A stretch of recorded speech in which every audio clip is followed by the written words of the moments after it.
नहमदुहु व नुसल्ली व नुसल्लिमु अला रसूलिहिल करीम। मोहतरम और मोहतशम नाज़रीन कराम, शाइरुल्लाह और मुनासिक हज लेकर मोहम्मद अहसन उवैस आपकी खिदमत में हाजिर है। नाज़रीन कराम, एक बेआबो गया वादी है और उस वादी के अंदर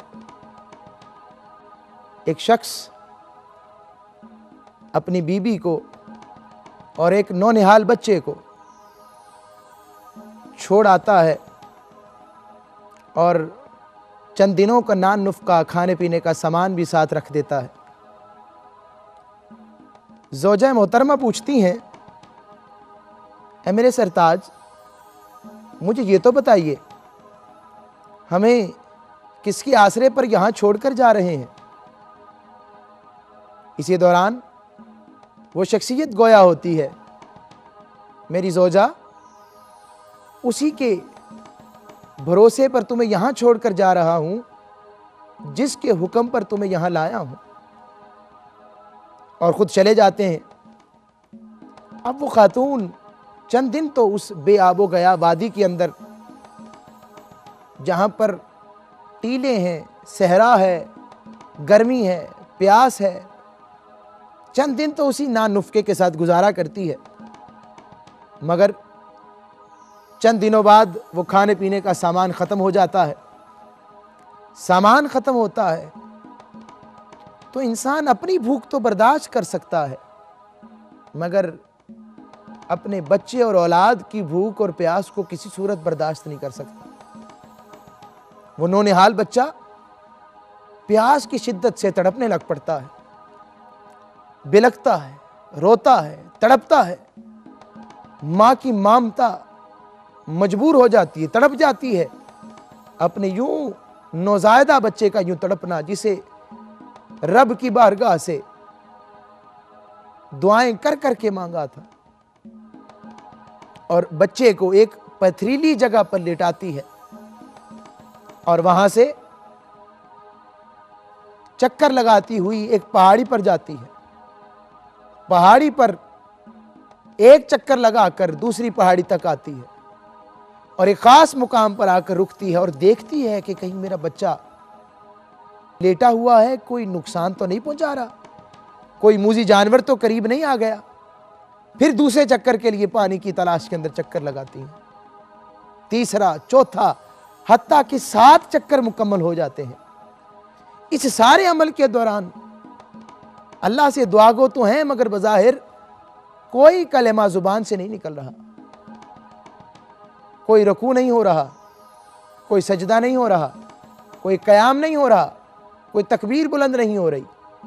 जब 7 चक्कर मुकम्मल होते हैं, 7वें चक्कर पर आकर जैसे ही देखती हैं, वो बुजुर्ग हस्ती देखती है, वो अल्लाह की वलिया देखती है कि उसके नौनिहाल ने कदम और एड़ियां रगड़ी हैं, उस पथरीली जमीन से चश्मा निकल जाता है।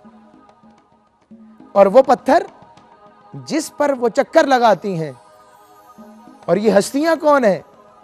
ये मुतबर्रक मुतहर हस्तियां, जिनसे पाकीज़गी ने खुद पाकीज़ा होने का दर्स लिया है, जिनसे इंसानियत ने नूर व हिदायत के चरागों पर चलने की कोशिश के साथ अपने मालिक से कुर्बत इख्तियार कर ली है।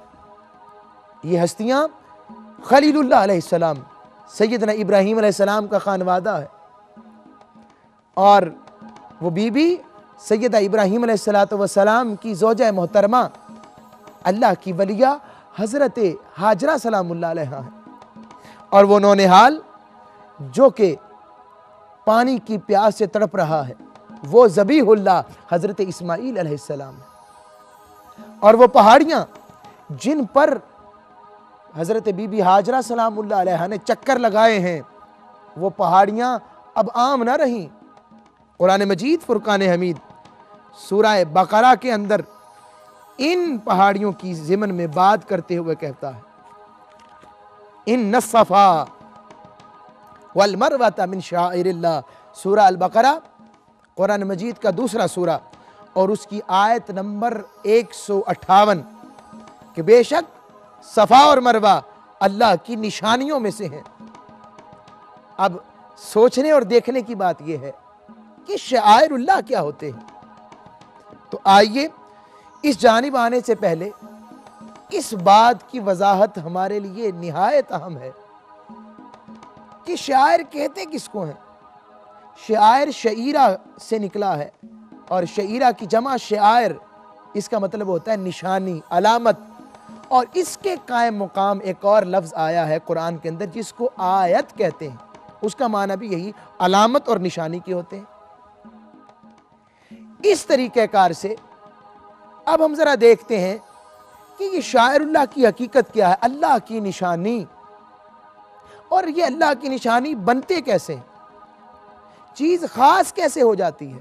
आम थी, मट्टी थी, मट्टी से ईंट बनी, ईंट मस्जिद के अंदर लगी और यही ईंट घर में लगे तो इसकी कोई वक़्त नहीं। हाँ, घर को खूबसूरत तो कर रही है, घर को बता रही है वेल फर्निश्ड है, मगर यही ईंट मस्जिद में लग जाए, यही पत्थर मस्जिद में लग जाए तो इसकी हैसियत खुद ब खुद बाकी पत्थरों से जुदा हो जाती है, क्योंकि अब ये किसी आम घर का हिस्सा नहीं बल्कि मस्जिद का हिस्सा है, जहाँ ईमान वाले, इस्लाम वाले आकर अपने मालिक की बारगाह के अंदर झुकते हैं, उसकी बंदगी करते हैं। तो इससे एक कायदा और कुलिया तो सामने आया, और वो ये कि किसी चीज़ की कोई हकीकत नहीं है, उसकी निस्बत है जो उसको आला कर देती है, ये उसका ताल्लुक है जो उसको आला कर देता है।